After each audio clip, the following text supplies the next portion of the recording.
नमस्कार. विरोधातील लोकप्रतिनिधी आपल्या अतिवृष्टीच्या अनुदानाबाबत काही चुकीची माहिती, अर्धवट माहिती पसरवत आहेत. त्यामुळे वास्तव आपल्या समोर मांडण्यासाठी आताचा हा फेसबुक लाईव्ह आहे. आपल्या महायुती सरकारने, आदरणीय देवेंद्रजी फडणवीस साहेबांनी आणि दोन्ही उपमुख्यमंत्री महोदयांनी महाराष्ट्राचा दौरा करून अतिवृष्टीच्या काळामध्ये जो शब्द दिला होता की अभूतपूर्व असं नुकसान झालंय आणि त्या अनुषंगाने आम्ही मदत करू, एसडीआरएफ एनडीआरएफच्या निकषाच्या पलीकडे जाऊन हे वास्तव जे आहे ते आपल्या समोर येणं गरजेचं आहे. साधारण 20,000 कोटी एवढी रक्कम देण्याच्या बाबतीत ठरलं होतं.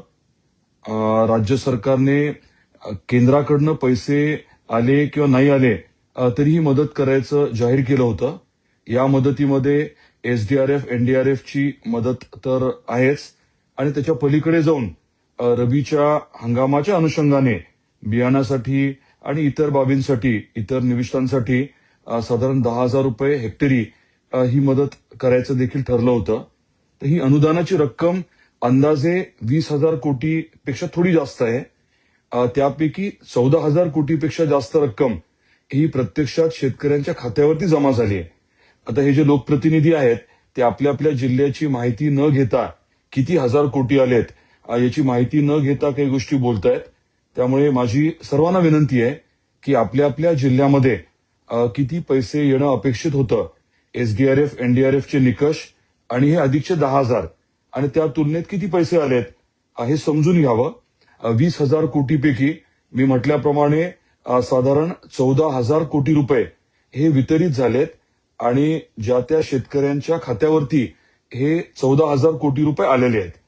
त्यामुळे आता उदाहरण द्यायचं म्हटलं तर सोलापूरमध्ये साधारण 1,600 कोटी रुपये येणं अपेक्षित आहे. त्यापैकी 1,200 कोटी रुपये हे प्रत्यक्षात शेतकऱ्यांच्या खात्यावर जमा झालेत. आता ई-केवायसी किंवा इतर काही कारणांमुळे इतर प्रक्रिया चालू आहे, पण महत्वाचा मुद्दा हा आहे की 1,200 कोटी रुपये तिथे आलेत. लातूरच्या बाबतीत सांगायचं म्हटलं तर 1,1100 कोटी येणं अपेक्षित आहे. त्यापैकी जवळजवळ 850-900 कोटी रुपये हे खात्यावरती प्रत्यक्षात जमा झालेत. त्यामुळे शेतकरी बांधवांना आणि सर्वांनाच मला आवर्जून सांगायचंय की वास्तव हे आहे की पैसे खात्यावरती मोठ्या प्रमाणात जमा झालेत आणि एसडीआरएफ एनडीआरएफ किंवा केंद्र सरकारचा विषय जो आहे ती प्रक्रिया चालू आहे.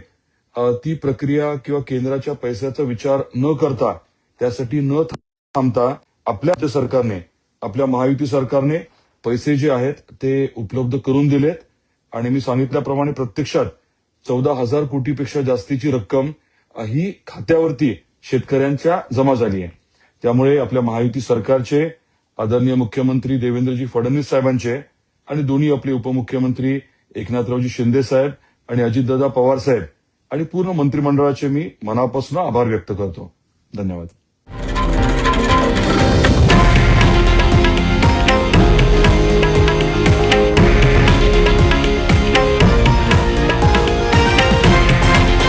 हे आहे देशातील नंबर 1 न्यूज नेटवर्क आणि आपण पाहत आहात TV9 मराठी, एकमेव.